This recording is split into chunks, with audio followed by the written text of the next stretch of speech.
প্রশ্নটা যদি হয় আইফোন নিয়ে, সবার আগেই মাথায় আসে সেকেন্ড হ্যান্ড মার্কেট।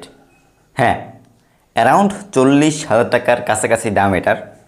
মডেলটা 2021 সালের, যেহেতু আইফোন তাই সহজেই দাম কমতে চায় না। দিস ইজ আইফোন 13, 6.1 ইঞ্চির ছোট্ট একটা কম্প্যাক্ট ফোন। রেগুলার ইউজেসের এক্সপেকটেশন 5 বছর পরেও হতাশ করবে না আপনাকে।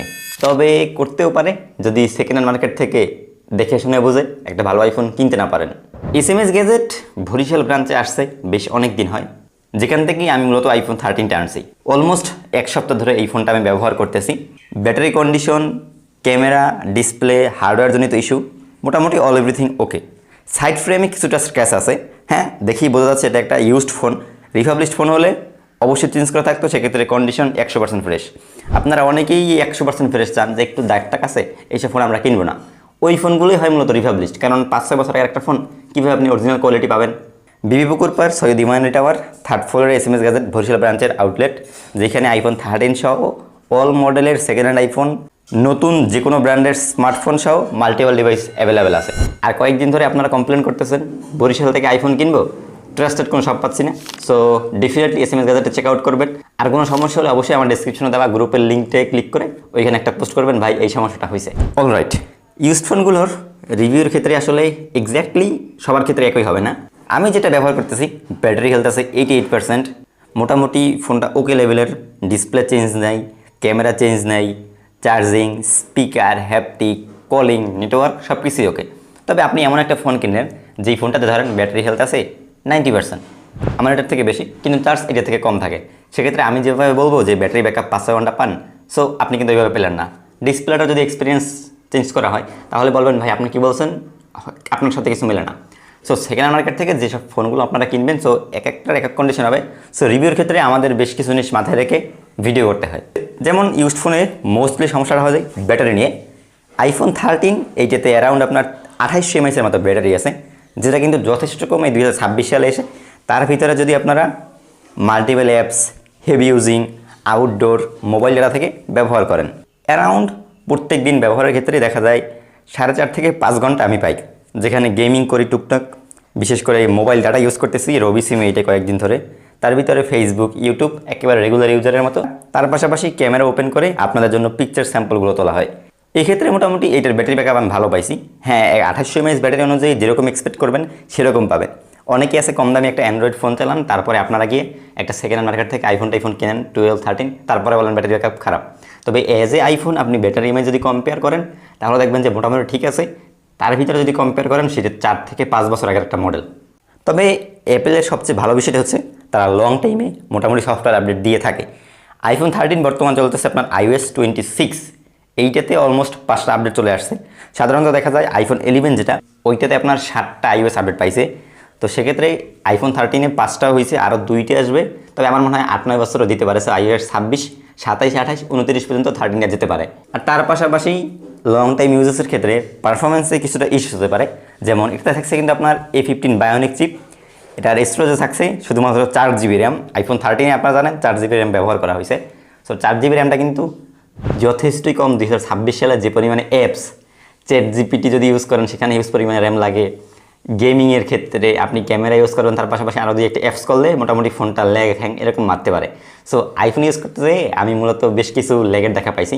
যেমন সফটওয়্যার যদি বিভিন্ন টাইমে ওপেনিং ক্লোজিং করি, বিশেষ করে পাবজি খেলতে আসি, ধরেন ফোনটা একটু হিটিং হয়েছে, আদার্স অ্যাপসে সুইচ করলাম, অথবা ক্যামেরা ইউজ করতেছি রোদ্দুরের ভিতরে, তখন দেখতেছি ফোনটা গরম হচ্ছে, একটু পারফরমেন্স ড্রপ করতেছে, অথবা অল্প ইউজিংই মোটামুটি ভালো পরিমাণে গরম হয়ে যায়। তবে যেহেতু অ্যাপেলের ফোন, সেক্ষেত্রে এই 4GBটায় যে কভারেজ দিতে পারতেছে, অ্যান্ড্রয়েডের ধরেন 8-10GBতেও এরকম পারবে না। মোস্টলি পাবজি খেলা হয়েছে এইটাতে। ফ্রি ফায়ার একেবারে লাইট ওয়েট গেম, যেটা খুব সহজেই আপনারা প্লেবেল করতে পারবেন। আলট্রা স্মুথ ম্যাক্স গ্রাফিক্সে কোনো রকমের সমস্যা হয় না। আর ফ্রি ফায়ারে মোটামুটি হিট জেনারেট হয়, যে কোনো গেমিংয়েই আইফোনগুলো ভালো পরিমাণে হিট হয়। পাবজিতে ম্যাক্স আপনার 60 FPS প্লে করতে পারবেন, যেহেতু এটা 60 Hz একটা ডিসপ্লে।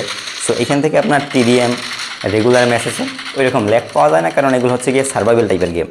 তবে আপনি যদি ইভেঞ্জেল সহ অনেক বেশি প্লেয়ার একই সাথে খেলেন, হট প্লেসে খেলেন, সেক্ষেত্রে ভালো পরিমাণে এটা ল্যাগিং দেখা পাইবেন, কজ অনেক হিটিং হয়ে যায়।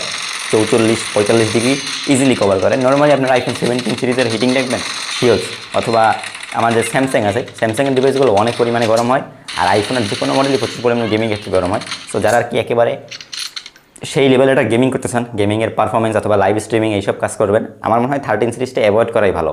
তারপর এটা সবচেয়ে আকর্ষণীয় বিষয়টা হচ্ছে গিয়ে ক্যামেরা। হ্যাঁ, এখানে আপনারা কিন্তু কোনো রকম টেলিফটো লেন্স পাবেন না, তবে মোটামুটি মেইন ক্যামেরা এবং আলট্রেট ক্যামেরা 12 করে মেগাপিক্সেল আছে, যেখানে আপনারা সিনেম্যাটিক ভিডিও করতে পারবেন, পোর্ট্রেটও তুলতে পারবেন। তবে সেখানে হচ্ছে কি শুধুমাত্র মেইন সেন্সর থেকে, সো মেইন সেন্সরে আর কি ফোকাল লেন্থটা ওইভাবে ভালো পায় না, যার জন্য পিকচার্স ভিডিওগুলো দেখতে আহামরি ভালো লাগে না। তবে আমি বেশ কিছু ছবি তুলছি, আলট্রাওয়াইডে আসলে সেভাবে ছবি তোলা হয় না, মেইন ক্যামেরা থেকে ছবি যেগুলো তুলি একেবারে ভালো লাগে না, কারণ টেলিফটো লেন্স ছাড়া ছবি তুললে আর কি ওরকম মজা নাই। তো আশেপাশে যে কয়টা ছবি আছে আমি আপনাদের তুলছি, দেখাচ্ছি। এজ এ 5 থেকে 6 বছর আগের একটা ফোন, সো ক্যামেরা যে অপটিমাইজেশন আছে যথেষ্টই ভালো। আর আমি এটা থেকে একটা ভিডিও ব্লগিং টেস্ট করছি। সো যারা আপনারা শুধুমাত্র ব্লগিং অথবা ভিডিওগ্রাফির জন্য আইফোন 13 কিনতে চান, তাদের জন্য এই ভিডিওটার লিঙ্ক আমি ডিসক্রিপশনে দিয়ে রাখবো, অবশ্যই ফুল ভিডিওটা চেক আউট করবেন। ভাই তাহলে কী অবস্থা তোমাকে? ভালোই। তোমার তো বেশি অবস্থা ভালো না মনে হয়। দোয়া করো যেতে পরীক্ষা পরীক্ষা কবে? কাল, আজকে একটা শেষ হয়েছে। কেমন হয়েছে পরীক্ষা? ভালোই হয়েছে। তুমি মাদ্রাসা যাবা কবে? আমি যেতে পারি কাল। লেখাপড়া তো মোটামুটি সব শেষ, কাজ চলে যাবা? আহা ইমরান, কি অবস্থা? ভালো। ক্যামেরা পরে যাবে, ক্যামেরা পরে যাবে। হজরত মোহাম্মদ কেমন? ভালো। আসসালামু আলাইকুম। ওয়ালাইকুম আসসালাম। সবার কি হালচাল? এই তো কই খেলা শুরু করো না কা? শুরু করতেছি। যাক, না নামাজের পর খেলা হবে, নামাজের পর, আপাতত বন্ধ। তো এখন যদি আপনাদের বাজেট হয় অ্যারাউন্ড 40,000 টাকা, 40,000 টাকা কিন্তু যথেষ্ট পরিমাণেই বেশি। সো সেকেন্ড হ্যান্ড মার্কেট থেকে একটা আইফোন 13 আপনারা কিনছেন, সেক্ষেত্রে আমি বলবো কিনেন। তবে যেহেতু রিফাবলিশড ফোনের মার্কেটটা অনেক বড় হয়ে গেছে, ফোন কেনা আসলে মুশকিল। এখানে অথেন্টিক ফোন পাইবেন কিনা, চেঞ্জ আপনারা বুঝতে পারবেন না, কারণ বর্তমান মার্কেটটা এরকমই হয়ে গেছে সেকেন্ড হ্যান্ডের ক্ষেত্রে।